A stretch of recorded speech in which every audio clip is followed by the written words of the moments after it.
नमस्कार, आप देख रहे हैं खबर मीडिया। दोस्तों, आप सभी को पता होगा कि सुशांत सिंह राजपूत केस में एनसीबी की लगातार छानबीन जारी है।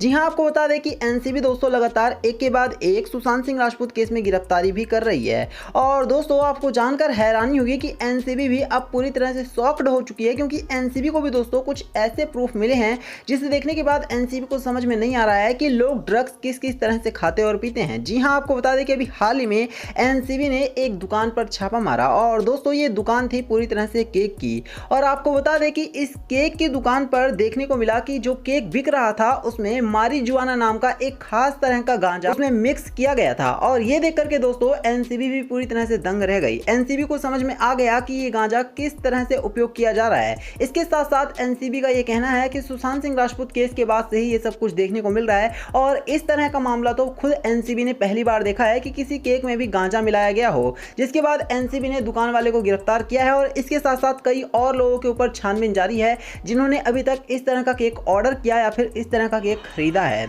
दोस्तों, आपको बता दें कि एनसीबी भी इस तरह के मामलों को देखकर और साथ ही साथ जितने भी लोग ड्रग्स लेते हैं उनकी इस तरह की होशियारी को देखकर पूरी तरह से हैरान है। अब दोस्तों एनसीबी सोचने पर मजबूर हो गई है कि क्या सुशांत सिंह राजपूत केस में भी ऐसा हुआ होगा, क्योंकि आपको बता दें कि एक तस्वीर वायरल हुई थी पिछले दिनों जिसमें हमने देखा था कि रिया चक्रवर्ती के हाथ में एक मैंगो केक था। अब बड़ा सवाल यह है कि क्या उस केक में भी कुछ ऐसा हो सकता है मारिजुआना नाम का गांजा।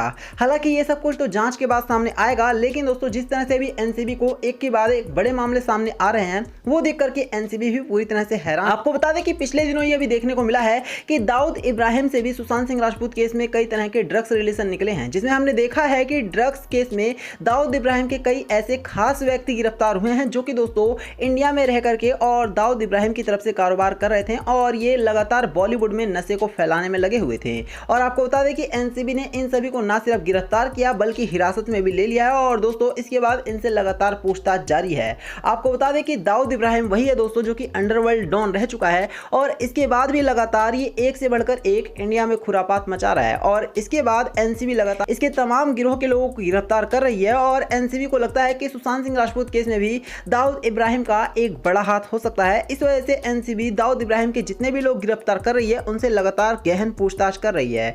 आपको बता दें कि सुशांत सिंह राजपूत केस में एनसीबी को कई ऐसे अहम सबूत मिले हैं जिससे सुशांत सिंह राजपूत का केस काफी हद तक सॉल्व भी हो चुका है। और अभी पिछले दिनों हमने हाल ही में देखा कि सिद्धार्थ पिठानी की गिरफ्तारी तो इस केस में एक बार फिर से जान फूंक चुकी है। और सिद्धार्थ पिठानी की गिरफ्तारी ये दिखाती है कि सुशांत सिंह राजपूत के केस में बहुत जल्द इंसाफ हो सकता है। इसी वजह से लगातार सुशांत सिंह राजपूत के जो फैंस हैं वो लगातार उम्मीदें लगाए बैठे हैं कि एनसीबी सुशांत सिंह राजपूत के केस को सॉल्व कर देगी और बहुत जल्द हम सभी के सामने देखने को मिलेगा कि वो कौन सा शख्स था जिसने सुशांत सिंह राजपूत को इनडायरेक्टली ड्रग्स देने की कोशिश की या फिर चोरी छुपे ड्रग्स देने की कोशिश की। और इसके बाद सुशांत सिंह राजपूत का केस बेहद ही जल्द सॉल्व हो जाएगा। तो क्या लगता है आपको, क्या सुशांत सिंह राजपूत केस में भी मारिजुआना नाम के गांजे का प्रयोग हुआ होगा? कमेंट करके बताना, साथ ही वीडियो को लाइक करके शेयर करना और चैनल को सब्सक्राइब करना। धन्यवाद।